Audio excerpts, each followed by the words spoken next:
Long time no see, guys. Everybody, hello. So today, Wild Hearts in review.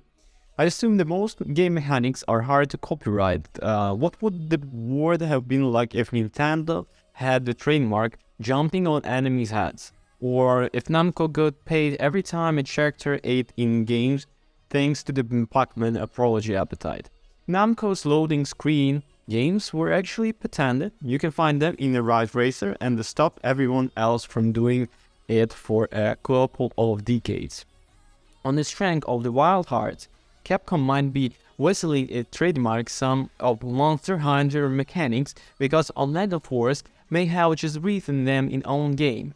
That might be hyperbolic. It's almost certainly inflammatory, but the Wild Hearts isn't the fresh feeling hunting game we had in a while.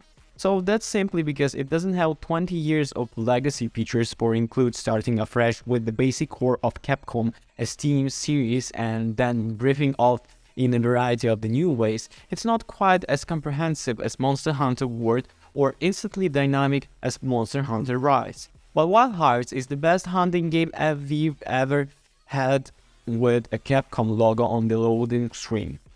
The major addiction to the formula is the Karakuri, organic mechanical devices that fuse with a hunter and allow them to conquer, counter capture, and construct out of thin air.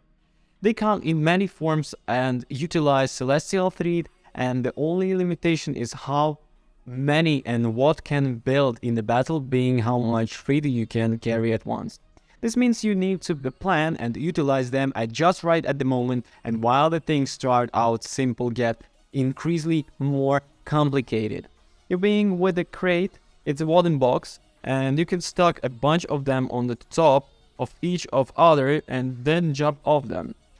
This is a good climbing step cliffs or leaping at Kemono to bash them with your weapon, but that's hardly what you call dynamic or exciting. However, as your knowledge expands, you learn to crowd more basic forms like a bouncy spring or a helicopter glider. Then the things get really interesting when you learn to combo the basics Karakuri together to form defensive walls and the traps or create more offensive options like the bombs or the cannons.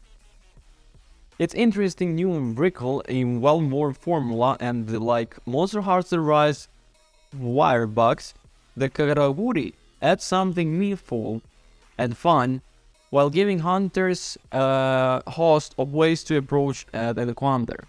It shakes up hunting formula like never ever before. That's cemented by familiar but different range of weapons your hunter carries, beginning with the Karakuri katana that can transform into the whip when they charge, throughout to go regular artillery of the cannon. I've been a great sword user since forever, and it's been really satisfying to learn a batch of the new weapons with the bladed ragazza, a deadly umbrella that can parry enemy attacks, and the katana sure to be popular new favorites. They're easier to learn than Monster Hunter various alternatives, but when you're mixing them with the Karakuri, you'll never short options of in combat. The Karakuri isn't just there for offensive options though. That's only secondary use of them that has your own building with camps and a huge array of different creations. You start off with just a tent and campfire, but you're soon adding food storage and drying, a workbench, radars for tracking camera and all of the sorts of useful things like giant fans that can lift you into the air or zip lines to cross the whole island. When you join up the other hunters tracking to the version of the island, so you can utilize their tool and have a gather at how they design things to assist their hunts. Multiplayer has been seamless throughout the review period and asking for assistance or joining up with the other doodle with the regular porters across its landmass. While Hearts plays a great deal of emphasis of the natural world, mixing animals from the real world with natural aspects like fruits and wines to create something truly idiosyncratic creatures, ranging from the delightful wood like a red squirrel with a raspberry and tea to the obnoxiously vicious seriously the lava bags makes the Monster Hunter Rajang seems like a mildly annoyed furry little fella. The creatures' design are fantastic. I love how they meld nature with the animals from the real world to create them immense gibby ski creations, and they feel more realistic and grounded than those in Capcom bestiary. Gaze I've stuck at the Demto for too long. They bought the repeatedly attempt for flatten you and swiftly be aware of the hell change they offer. The window for errors seems smaller than the Capcom series. That's not always helped by a slightly wayward camera, but the hunting thrills remain intoxicatingly strong as you try to take them down so you can construct a fancy new pair of shoes. The marriage of the real fantastical place into the world of Amazuna itself. Once you made it through the expensive introduction, you unlock access to the Minato village, the hub of the home for a foreseeable future.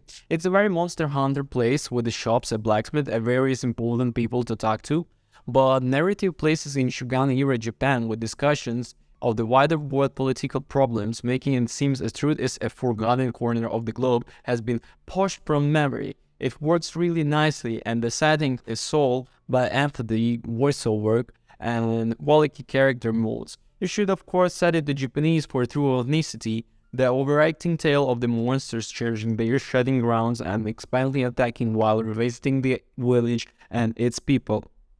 It is familiar, but are some surprising moments of the poignancy and truthfulness. It feels unfair to constantly reference Monster Hunter, but on the high all impossible to consider White House without matching into the Capcom series.